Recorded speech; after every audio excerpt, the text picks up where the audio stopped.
On va maintenant passer aux questions, aux vœux et aux questions orales. Monsieur le Président. Oui, alors il y a un vœu porté par le groupe FNRBM sur l'avenir de la centrale thermique de Cordemais. Je crois que c'est Laurent Giraud qui va répondre.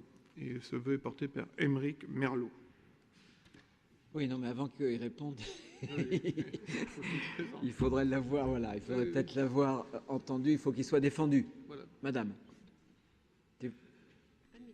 Voilà. Oui, Monsieur le Président, mes chers collègues, donc nous souhaiterions par ce vœu revenir sur l'actualité de la centrale thermique de Cordemais. En effet, ces derniers jours, la presse locale a fait état d'informations inquiétantes au sujet desquelles nous aimerions que vous précisiez votre opinion et, si ces informations venaient à se vérifier, la position de notre collectivité. Rappelons d'abord les faits récents. En dépit de son annonce de septembre dernier, selon lesquelles la fermeture des tranches fioul et charbon de la centrale thermique ne serait que progressive et pleinement opérante à horizon 2023, il apparaît qu'EDF pourrait décider de fermer dès cette année l'une des tranches fioul de la centrale. Cette fermeture serait ainsi anticipée d'1 an. C'est en tout cas ce qu'a fait savoir le 9 mars dernier la Confédération générale du travail, CGT, dont nous espérons, il va de soi qu'elle ait tort. Mais le doute persiste et nous souhaitons que vous apportiez des éclaircissements à notre Assemblée. Le démenti d'un porte-parole du groupe EDF apporté à l'AFP, n'est pas de nature à nous rassurer. Si les informations de la CGT venaient à se vérifier, le sort de la centrale de Cordemais rejoindrait ainsi celui de la centrale de Porcheville, dont le démantèlement des 2 premières tranches doit intervenir d'ici quelques mois. La situation de la centrale de Cordemais reste donc floue. Et c'est ce manque de transparence qui doit légitimement alerter notre collectivité, car c'est au final les salariés de la centrale qui pâtiraient d'une fermeture anticipée et, au-delà, un large bassin d'emploi, dépendant du maintien de cette infrastructure essentielle à notre sécurité énergétique. Rappelons par ailleurs que les efforts de reconversion de cette centrale à la biomasse portent leurs fruits. L'avenir de notre centrale, déjà précaire, ne peut être débattu dans le secret, sans que les salariés n'en sachent rien. Or, selon la CGT, l'anticipation du calendrier de fermeture aurait été annoncée le 8 mars dernier à Paris, lors d'une réunion intersyndicale avec la division de production de l'ingénierie thermique. Pour autant, EDF temporise, indiquant qu'aucune information ne saurait être donnée avant la réunion du comité central d'entreprise prévue le 20 avril prochain. Cela ne nous paraît pas envisageable. Nous ne pouvons attendre 1 mois sans savoir exactement ce qu'il adviendra de notre centrale. Aussi, le groupe FNRBM vous appelle, Monsieur le Président, à clarifier cette situation par une prise de contact directe avec le groupe EDF. Cette prise de contact devra avoir pour objet d'établir au plus tôt les éventuelles évolutions du calendrier de fermeture de la centrale thermique, qui, si elle devait effectivement consister en une anticipation, nécessiterait que la région s'implique afin que les engagements gouvernementaux de septembre 2016, c'est-à-dire une fermeture partielle d'ici 1 an et d'ici quelques mois, soient respectés. Merci pour votre attention.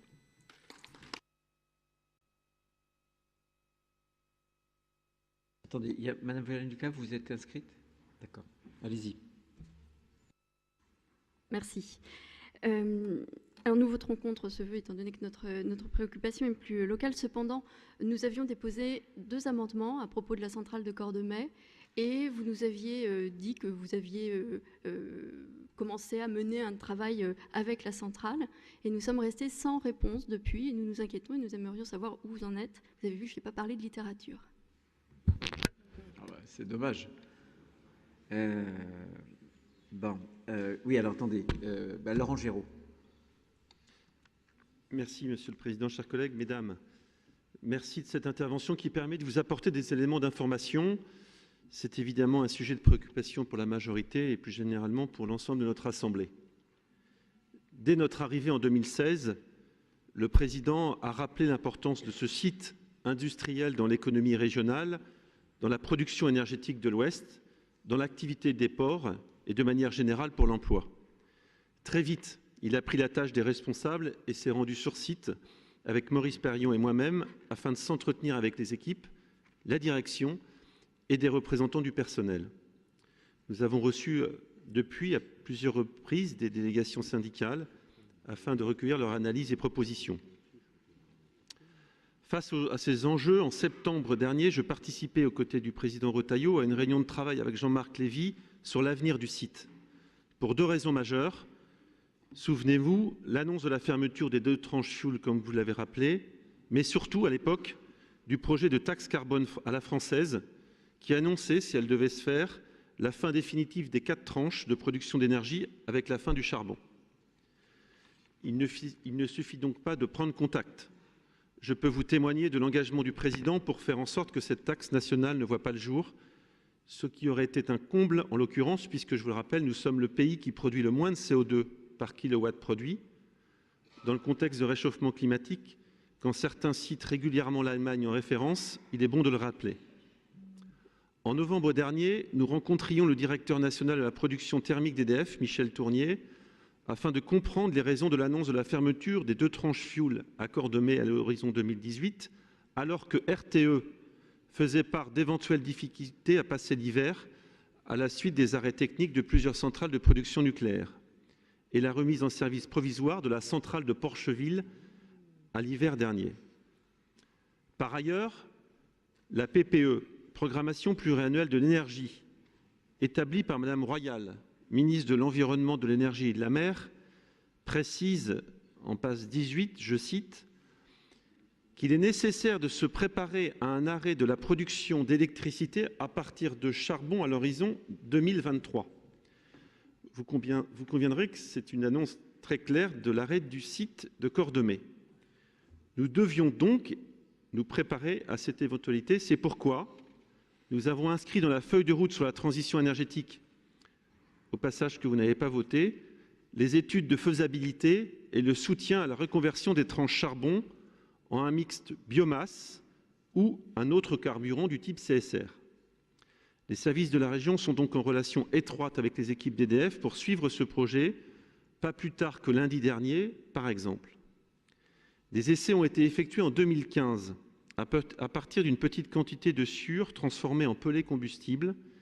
Les essais ayant été concluants, EDF prévoit d'autres essais d'ici cet été dans un démonstrateur semi-industriel de 500 tonnes de déchets verts transformés en charbon. EDF mobilise une équipe d'ingénieurs et de techniciens sur le sujet. C'est dans cet esprit que lors du lancement du schéma régional biomasse, vendredi dernier, coprésidé par l'État et la région, nous avons demandé d'associer EDF au tour de table et à l'étude. Il s'agira de connaître précisément les disponibilités du schéma biomasse et l'organisation de la filière ligérienne et limitrophe, et ce, dès la fin 2017.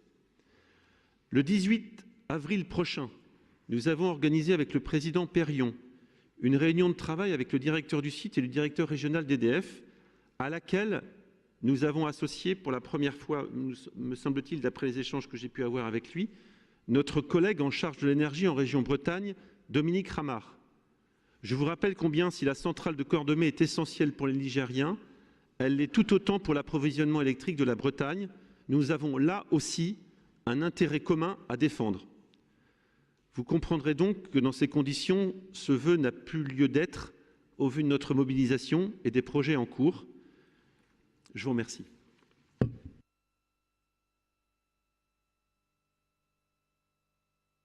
Pascal Debord.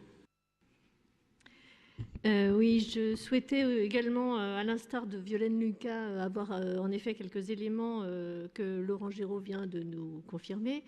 En effet, nous sommes attachés également à la fois à la mise à disposition d'énergie d'origine non nucléaire pour tous les habitants de la région et de la région Bretagne.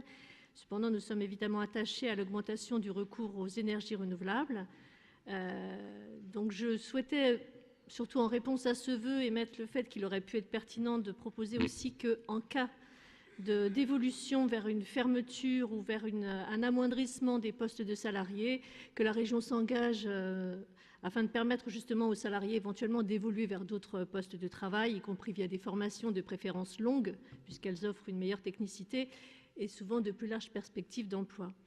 Donc, je pense que l'évolution de la centrale de Cordemais, en effet, vers une reconversion nécessite mieux que des vœux au cas par cas qui ont un petit peu qui s'apparentent plus à des déclarations électoralistes qu'à des propositions de long terme auxquelles nous sommes nous-mêmes attachés, tant sur le plan énergétique que salarial. Donc, pour ces raisons, nous nous abstiendrons sur ce vœu. Très bien. Bon, je ne veux pas trop rajouter à ce que très bien dit Laurent Géraud, simplement vous confirmer que EDF a démenti pour ce qui concerne les tranches fioul et que, évidemment, sur les tranches charbon, il y a cette épée de Damoclès. C'est la raison pour laquelle nous nous sommes associés. Donc, j'ai rencontré hier encore le directeur du site de production de Cordemais. Donc, nous avons souhaité nous associer donc aux travaux qui permettraient sans doute d'avoir un mix autour de peut-être 20%. Notamment sur la biomasse. Et comme nous devons en même temps, parce qu'il y a une question d'approvisionnement, comme nous devons faire notre plan sur la biomasse, nous prendrons en compte bien sûr cette demande. Donc en conclusion, si on entend et on écoute EDF sur les tranches fioul, il paraît qu'apparemment il n'y a pas de souci. En revanche, il reste un souci à l'avenir, c'est absolument clair sur le charbon et le fait d'avoir un mix, de pouvoir brûler un mix entre le charbon et puis, alors le CSR, c'est plutôt de la biomasse et des déchets verts, c'est la voie de l'avenir qu'il faut encourager et que nous encourageons. Voilà. Est-ce que vous voulez qu'on vote sur le vœu ou est-ce que vous souhaitez, voilà, vous le retirez? Sinon, nous, la commission a émis un avis défavorable, je crois. Quel est votre souhait? Vous souhaitez qu'on vote ou pardon? Oui, d'accord, très bien. Je vous en remercie. Le vœu est retiré.